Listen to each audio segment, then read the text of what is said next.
என் அன்பு குழந்தையே, இன்று இந்த முருகன் என் வார்த்தைகளை நீ செவி கொடுத்து கேள். எக்காரணம் கொண்டும் அப்பன் என்னை நீ தள்ளி விட்டு விடாதே. என் குழந்தையே, இந்த முருகன் உன்னிடத்தில் ஒருவரை நீ இழக்கப் போகிறாய் என்கின்ற ஒரு செய்தியை உனக்கு கொண்டு வந்திருக்கிறேன் என்றால் இது நீ நிரந்தரமாக இழக்கப் போகின்றாயா அல்லது தற்காலிகமாக இழப்பாயா என்பதையும் நீ உன் அப்பனிடத்திலிருந்து இன்று தெரிந்து கொள்ளப் போகின்றாய். அது மட்டுமல்ல, இவர்களை இழப்பதற்கு முன்பாகவே நான் சொல்கின்ற இதை தெரிந்து கொண்டு அதன்படி நடந்து கொண்டாய், ஆனால் நிச்சயமாக இந்த இழப்பை உன்னால் நிறுத்திவிட முடியும். முருகன் உன் முன்னால் வருகின்ற இந்த நேரம், இந்த வாழ்க்கையில் நீ எதிர்பார்த்த அத்தனை நல்ல விஷயங்களும் உனக்கு தட வேண்டும் என்று நான் வந்திருந்து நினைத்ததையெல்லாம் வெற்றிகரமாக உனக்கு முடித்து கொடுத்து விட வேண்டும். என்ன நடந்தது, எது நடந்தது என்று சொல்லி என் பிள்ளை நீ எப்போதும் வருத்தப்படாமல், இந்த முருகன் சொன்னது போல உன் வாழ்க்கையில் அத்தனையும் நடந்தது என்பதை பெருமகிழ்ச்சி அடைய போகிறாய். இப்போது ஒரு உறவு இழக்க வேண்டும் என்றால் அது ஏற்றுக்கொள்ளக்கூடிய ஒரு விஷயமாக என் பிள்ளை நீ இல்லை. இந்த முருகன் யாரை சொல்கிறேன், எதற்கு சொல்கிறேன் என்று என் பிள்ளை நீ யோசித்து கொண்டிருக்கிறாய் அல்லவா? உன்னுடைய இந்த யோசனைக்கு பதிலை உன் அப்பன் முருகன் நான் சொல்லிவிடுகின்றேன்.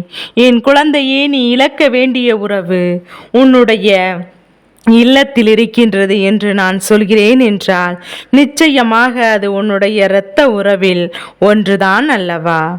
உன்னுடைய இரத்த உறவை நீ இழக்கப் போகின்ற சூழ்நிலைக்கு உன் வாழ்க்கை என்னவாக மாறி இருக்கிறது என்பதையும் நிச்சயமாக இன்றே நீ தெரிந்து கொள்ள வேண்டும். எல்லாவற்றையும் சுற்றி இருக்கின்ற சூழ்ச்சிகள் தான் காரணம். எல்லா விஷயங்களும் உன்னை சுற்றி வருகின்ற தேவையற்ற மனிதர்களினுடைய எண்ணங்கள் தான் காரணம். அப்படி என்ன நடந்து விட்டது, எது நடந்து விட்டது என்று என் குழந்தை நீ யோசித்து முடிக்கும் முன்னே உன் அப்பன் உனக்கு இதனை சொல்லிவிட வந்திருக்கின்றேன். என் குழந்தையே, கந்தா கடம்பா கதிர்வேலா என்று சொல்லிவிடுகின்றேன். நீ என்னை அழைக்கும் போதெல்லாம் நான் உன் முன்னால் வருகிறேன் அல்லவா? அதற்கு என்ன காரணம் என்று நீ என் மீது கொண்ட நம்பிக்கை மட்டும்தான். உன்னுடைய நம்பிக்கையினால் என்னை இப்போது உன் வசமாக்கி நீ வைத்திருக்கின்றாய். முருகனை நம்பினால் வாழ்க்கையில் நல்லது நடக்கும் என்ற உன்னுடைய எண்ணத்திலும், முருகனை தேடி சென்றால் நமக்கு எல்லாம் உனக்கு வாழ்க்கையில் மிக பெரிய மாற்றத்தை கொடுக்கும் என்று நீ எண்ணியதனாலும் இப்போது இந்த வாழ்க்கையில் நான் உன்னோடு இருக்கிறேன் என்பதில் எந்த ஒரு மாற்று கருத்தும் கிடையாது. அதை இல்லை என்று உன் அப்பன் ஒருபோதும் நான் மறுத்ததும் கிடையாது. அப்படி இருக்கும்போது இன்று நான் இருந்து உனக்கு சொல்கின்ற ஒவ்வொரு விஷயங்களையும் என் பிள்ளை இந்த வாழ்க்கையில் மேலும் மேலும் உனக்கு மிகப்பெரிய நம்பிக்கையை கொடுக்க வேண்டும். உன் இல்லத்தில் இருக்கின்ற இந்த உறவு ஒன்று உன் வீட்டிற்கு மிகவும் அருகாமையில் இருக்கின்ற ஒருவரின் இல்லத்திற்கு அடிக்கடி சென்று கொண்டு வருகிறது. அங்கே அவர்களோ நீ தீய எண்ணங்களை அடிக்கடி சென்று வருகிறது. தீய விஷயங்களை மட்டும் எப்போதும் பேசிக்கொண்டு எந்த நேரமும் தேவையில்லாத விஷயங்களையும் தேவையில்லாத எண்ணங்களையும் என் பிள்ளை நீ ஒருவருக்கொருவர் சொல்லிக்கொண்டு உன்னுடைய உடன் பிறந்த உறவின் மனதில் உன் குடும்பத்தில் இருப்பவர்களை பற்றி தேவையில்லாத சிந்தனைகளை விதைத்து கொண்டிருக்கிறார்கள். அது மட்டுமல்ல, காரணம் என்ன? என் குழந்தையை இவர்கள் செய்கின்ற இந்த விஷயம் உன்னுடைய உடன் பிறந்த உறவின் மனது வேதளித்து போல இருக்கின்றது. இதனால் என் பிள்ளை எத்தனையோ விஷயங்களில் தெளிவான முடிவு எடுத்து கொண்டிருந்தார்கள். இப்போது இவர்களின் பேச்சை கேட்டு எந்த ஒரு முடிவையும் தெளிவாக எடுப்பதில்லை. எல்லா விஷயங்களும் தன்னை குழப்பிக் கொண்டிருந்தார்கள். எல்லா பிரச்சனைகளிலும் தனக்குள் போட்டு அது அப்படியே இருக்குமோ, இது இப்படியோ இருக்குமோ என்று யோசித்து கொண்டிருந்தார்கள். இவர்களுக்குள் பல்வேறு குழப்பங்கள் ஏற்பட்டிருக்கின்றது. அவர்களின் வாழ்க்கை சம்பந்தமாக எந்த ஒரு முடிவையும் அவர்களால் தெளிவாக எடுத்துக்கொள்ள முடியவில்லை. இந்த அளவிற்கு உன்னுடைய உடன் பிறந்த உறவின் மனதை குழப்ப செய்து தேவையில்லாத விஷயங்கள் அவர்களை ஆட்டி படைத்து அவரின் வாழ்க்கையே அழிக்க சூழ்ச்சிகள் நடந்து கொண்டிருக்கிறது. இந்த சூழ்ச்சிகளிலிருந்து இவர்களை நிச்சயமாக காப்பாற்ற வேண்டுமல்லவா? ஏனென்றால் அது உன்னுடைய இரத்த உறவாக இருக்கும்போது அவர்களை நான் இப்போது விட்டுவிட முடியுமா? எதையாவது செய்தாவது இவர்களை நிச்சயமாக எடுத்துவிட வேண்டும். இந்த வாழ்க்கையில் நடக்கின்ற எல்லா விஷயங்களையும் சரியாக புரிந்து கொண்டு என்ன நடக்கிறது, எது நடக்கிறது என்று எல்லா விஷயங்களையும் நீ உணர்ந்து கொண்டு அதிலிருந்து நம்பிக்கையோடு அத்தனை விஷயங்களையும் நீ மீட்டெடுத்து விட்டால் போதும். நிச்சயமாக இவர்களுக்கு என்னவென்று ஏதெல்லாம் தெளிவாக தெரிய வைக்க வேண்டிய நேரம் இது. உண்மையல்லவா? என்ன தெரியுமா, உன்னுடைய குடும்பத்தில் இவர்களுக்கு சரியான நேரத்தில் சரியான ஆறுதல் கிடைக்கவில்லை.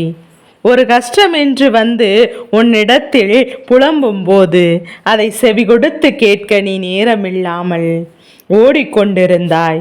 ஆனால் உன் இல்லத்திற்கு அருகில் இருப்பவர்களோ இவர்களின் மீது அக்கறையே இல்லை என்றாலும் கூட இவர்களின் பிரச்சனை என்னவென்று தெரிந்து கொள்வதற்காவது இவரிடத்தில் என்ன விஷயம் என்று கேட்டு தெரிந்து கொள்கிறார்கள். அவர்களோ இவர்கள் நமக்கு ஆதரவை தருகிறார்கள் என்று நினைத்து நினைத்து அவர்களின் பின்னால் செல்ல தொடங்கிவிட்டார்கள். இந்த நேரத்தில் தான் இந்த விஷயத்தை சரியாக தெரிந்து கொள்ள வேண்டும்.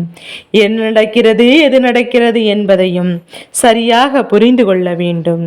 எதையும் கடந்து ஒரு நல்ல நிலைக்கு அவர்களை நீ எப்போதும் கொண்டு வர வேண்டும் என்று நினைத்தால் முதலில் உன் அப்பன் நான் சொல்வது போல அன்பை கொடு. தேவையில்லாதவர்கள், தெரியாதவர்கள் என்று மற்றவர்களுக்கெல்லாம் அன்பை கொடுக்க மனம் இருக்கின்ற உனக்கு உன் இல்லத்தில் இருக்கின்ற உன் உடன் பிறந்த உறவின் அன்பினை கொடுக்க உனக்கு மனம் வரவில்லையா என்று இருந்து விட்டு போகட்டும். நீ சரியாக இரு என்றுதான் உன் அப்ப நான் சொல்கின்றேன். உன் பக்கம் எந்த குறையும் வர வேண்டாம். நீ எப்போதும் போல அவர்களுக்கு அன்பை கொடு. அவர்கள் எப்படி நடந்து கொள்கிறார்கள் என்பதையெல்லாம் அவர்களுக்கு விதிக்கப்பட்ட குணநலங்களின்படி நடக்கும். என் குழந்தையை எப்போதும் நான் இருக்கின்ற இடத்தில் நமக்காக அன்பையும் ஆறுதலையும் கிடைக்கவில்லையோ அப்போதுதான் இவர்கள் வெளியே சொல்வார்கள். இந்த நிலையை உருவாக்கி கொடுத்தது உன்னுடைய குடும்பத்தில் இருக்கின்ற ஒருவரின் தவறு. அதனால் இந்த நிலையிலிருந்து அவர்களுடைய மனநிலையை மீட்டெடுக்க வேண்டும். யாரை தேடி செல்கின்றோர்களோ அவர்களின் எண்ணங்களை சரியானதல்ல என்பதையும் இவர்களுக்கு உணர்த்திட வேண்டும். எப்போதும் இதுவெல்லாம் இவர்களுக்கு புரிகின்றதோ அப்போது சரியான விஷயத்தை பற்றி இவர்கள் தெரிந்து கொள்வார்கள். சரியான நேரமும் சரியான காலநிலையும் கூடி வரும்போது இவர்களுக்கு எல்லா விஷயங்களும் புரிந்துவிடும். அதனால் உன் அப்பன் இந்த கந்தன் சொல்வது போல இது நாள் வரையிலும் உன் இல்லத்தில் இருக்கின்றவரின் நடவடிக்கைகளை நீ சரிவர கவனிக்காமல் இருந்து கொண்டிருக்கின்றாய். இனிமேலும் அவர்கள் எங்கு செல்கிறார்கள், யாரிடம் பேசுகிறார்கள், எதை பற்றி பேசுகிறார்கள், அவர்கள் எந்த வழியில் என்ன முடிவினை எடுக்கிறார்கள் என்பதை பற்றி எல்லாம் நீ சரியாக தெரிந்து வைத்திருக்க பழகு. இல்லை என்றால் உன் இல்லத்தில் இருக்கின்ற உறவு உனக்கு சொந்தமில்லை. மற்றவரின் சூழ்ச்சியின் பிரச்சனையின் வலைக்குள் சிக்கிக் கொள்வார்கள் என்பதை மறந்து விடாதே.